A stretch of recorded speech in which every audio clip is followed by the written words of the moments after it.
Hello friends, মোৰ channel Assam tech ইনফোলৈ আপোনালোকক আকৌ এবাৰ স্বাগতম জনাইছো। আজি আমি কথা পাতিম কেনেকৈ আমি আমাৰ ড্ৰাইভিং লাইসেন্সখন অৰিজিনেল হয় নে ডুপ্লিকেট হয় সেইটো অনলাইন চেক কৰিব পাৰো। সো চাই থাকিব এই ভিডিওটো।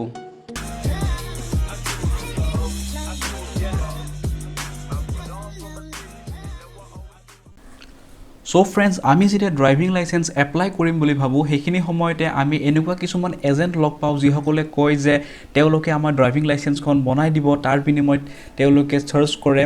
5000 পৰা 10000 টকা পৰ্যন্ত আৰু লগতে কয় যে আপোনালোকে এদিনৰ দ্বিতীয় অফিস যাব নালাগে গুটিখিনি কাম তেখেতসকলে কৰি দিব কিন্তু ফ্ৰেন্ডস মই এটা কথা ক্লিয়াৰ কৰি দিব খুজিছো যে আপোনালোকে দ্বিতীয় অফিস নোযোৱাকৈ ড্ৰাইভিং লাইসেন্স কেতিয়াও এপ্লাই কৰিব নোৱাৰে আপোনালোকৰ ফটো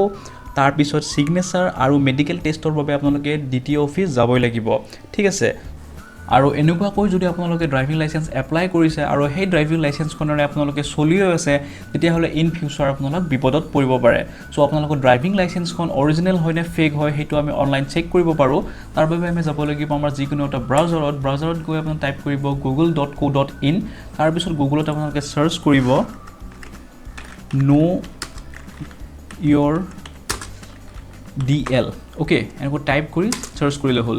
সাৰ্চ কৰাৰ লগে লগে চাও ওপৰত এটা ওয়েবসাইট দেখা পাব হেতু হৈছে poribohon.gov.in এটো অফিশিয়াল ওয়েবসাইট হয় সো এই ওয়েবসাইটত যেটো আপোনালোকে দেখিছে know your DL status তাত ক্লিক কৰিব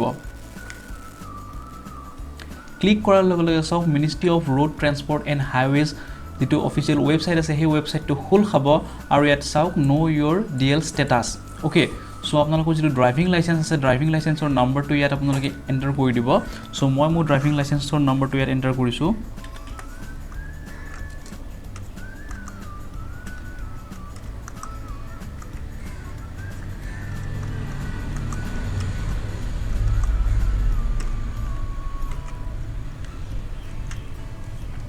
সো মই মোৰ ড্ৰাইভিং লাইসেন্সৰ যেটো নম্বৰ আছে লাইসেন্স নম্বৰ হেতু ইয়াত এন্টাৰ কৰিলো আৰু ইয়াত এন্টাৰ কৰিব লাগিব মোৰ ডেট অফ বাৰ্থটো সো মই মোৰ ডেট অফ বাৰ্থটো ইয়াত এন্টাৰ কৰি দিও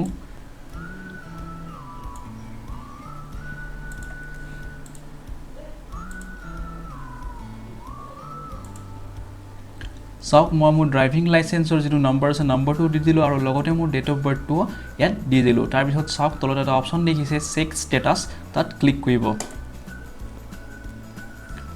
আৰু তাত ক্লিক কৰাৰ লগে লগে আপোনালোকৰ লাইসেন্সখন যদি অৰিজিনেল হয় তেতিয়া হলে চাওক এখন স্ক্ৰিন দেখা পাব আৰু ইয়াত আপোনালোকৰ লাইসেন্সৰ ষ্টেটাসটো দেখা পাব চাওক মোৰ বৰ্তমান এক্টিভ হৈ আছে আৰু এই ওনাৰ নেম লাইসেন্সখন কাৰ নামত আছে চাওক মজিবুৰ ৰহমান মোৰ নামতে আছে আৰু কিমান তাৰিখে লাইসেন্সখন ইস্যু হৈছিল হেতু হৈছে আৰু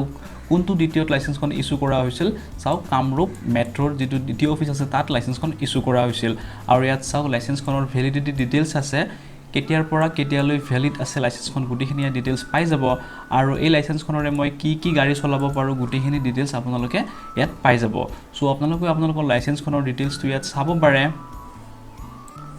আৰু যদি কোনোবা এজেন্টৰ থ্ৰুৰে বনাইছিল দ্বিতীয় অফিস নোযোৱাকৈ আৰু সেই লাইসেন্সখন ভ্যালিড হয় নে নহয় অৰিজিনেল হয় নে ফেক হয় হেতু আপোনালোকে এই ওয়েবসাইটত চেক কৰিব পাৰে সো ফ্ৰেন্ডস এনেকৈ আমি আমাৰ ড্ৰাইভিং লাইসেন্সখন অৰিজিনেল হয় নে ফেক হয় হেতু অনলাইন চেক কৰিব পাৰো আৰু মোক এই ভিডিওটোৰ বাবে ৰিকুৱেষ্ট কৰিছিল মোৰ এজন সাবস্ক্ৰাইবাৰ জ্ঞান সাগৰে আৰু আশা কৰো আপোনালোকেও এই ভিডিওটোৰ দ্বাৰা উপকৃত হ'ব আৰু এই যেটো ওয়েবসাইটৰ লিংক আছে এই লিংকটো মই ভিডিওৰ ডেসক্ৰিপচনত দি দিম তাৰ পৰা আপোনালোকে ডাইৰেক্টলি এক্সেছ কৰিব পাৰে আৰু এই ভিডিওটো ৰিগাৰ্ডিং যদি আপোনালোকৰ কিবা কোৱেশ্চন আছে তেতিয়াহলে মোক কমেন্ট বক্সত সুধিব পাৰে আৰু মোৰ ভিডিওবোৰ চাই যদি আপোনালোকে ভাল পাইছে তেন্তে লাইক কমেন্ট আৰু শেয়াৰ কৰক আৰু চেনেলটো সাবস্ক্ৰাইব কৰিবলৈ নাপাহৰিব সো আজিলৈ এইখিনিয়ে ধন্যবাদ